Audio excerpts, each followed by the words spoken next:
నమస్తే, welcome to universal talkies. నేను మీ anchor Soumya. So ప్రముఖ కొరియోగ్రాఫర్గా, దర్శకుడిగా, నటుడిగా తనకంటూ ఒక ప్రత్యేకమైన స్థానాన్ని కేవలం తమిళనాట మాత్రమే కాకుండా దేశవ్యాప్తంగా అలాగే ప్రపంచవ్యాప్తంగా కూడా మంచి గుర్తింపుగా తెచ్చుకున్నారు రాఘవ్ లారెన్స్. సో ఈయన గురించి ఎంత చెప్పినా కూడా తక్కువే అని చెప్పొచ్చు. ఎందుకంటే కేవలం దర్శకుడిగాను లేకపోతే నటుడిగాను కొరియోగ్రాఫర్గానే కాకుండా మంచి వ్యక్తిగా కూడా ఆయనకి ప్రజలు మంచి పేరుంది. సో ఈ నేపథ్యంలో ఆయన ప్రస్తుతం అయితే కంటిన్యూస్గా రకరకాల సినిమాలు చేసుకుంటూ పోతూ జయాపజయాల్ని పట్టించుకోకుండా ఏదో ఒక కొత్త అంశంతో మన ముందుకు వస్తూనే ఉంటున్నారు.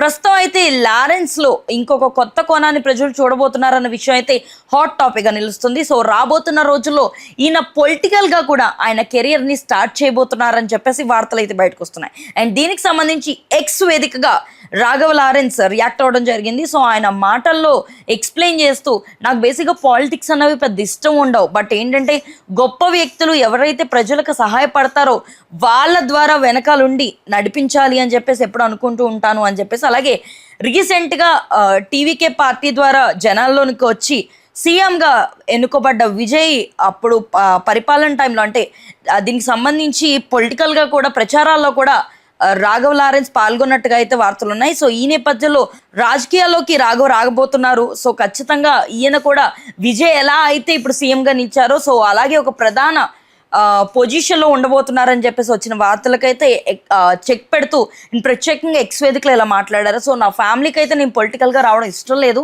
సో ఖచ్చితంగా వాళ్ళైతే సపోర్ట్ చేయరు, ఎవరికి వారు వద్దని చెప్తున్నారు, బట్ నాకేంటంటే ప్రజలకి సహాయపడాలి, కనీసం ఇలా ఆయన పొలిటికల్గా అయితే ఇంకొంచెం ఎక్కువగా సహాయపడాలి అన్న ఉద్దేశం అయితే నాకుంది.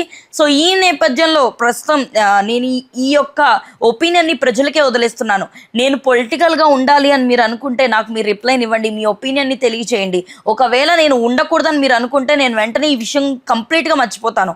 సో మీరు నేను ఉండాలనుకుంటున్నారా, పొలిటికల్గా అడుగు పెట్టాలనుకుంటున్నారా, లేదా కేవలం సినీ రంగంలో మాత్రమే నన్ను చూడాలనుకుంటున్నారా అన్న విషయాన్ని సోషల్ మీడియా ద్వారా నాకు తెలియజేయండి. ఖచ్చితంగా మీరు ఏ ఒపీనియన్ అయితే తెలియజేస్తారో అదే నా మాట అవుతుందని ఆయన ఎక్స్ వేదికగా తెలియజేయడం జరిగింది. మరి దీని పట్ల ప్రజలు ఎలా రియాక్ట్ అవుతారు, విజయ్ తర్వాత ఖచ్చితంగా పొలిటికల్గా అదే రేంజ్లో రంగాన్ని స్టార్ట్ చేయడానికి రాఘవ్ లారెన్స్ రెడీగా ఉన్నారని ప్రజలు అనుకుంటున్నారా లేదండి ముందు వేచి చూడాల్సిందే. మరి ఈ ఒపీనియన్ పట్ల అండ్ ఇలాంటి ఒక నిర్ణయం పట్ల మీరేమనుకుంటున్నారు? రాఘవ లారెన్స్ పొలిటికల్గా స్టార్ట్ చేస్తే తన కెరియర్ని ఏ రేంజ్లో వెళ్తాడని మీరు అనుకుంటున్నారు? దీన్ని మీరు సపోర్ట్ చేస్తారా? అందుకే కింద కామెంట్ సెక్షన్లో తెలియజేయండి. అండ్ మరిన్ని అప్డేట్స్ కోసం యూనివర్సల్ టాకీస్ని ఫాలో అవ్వండి.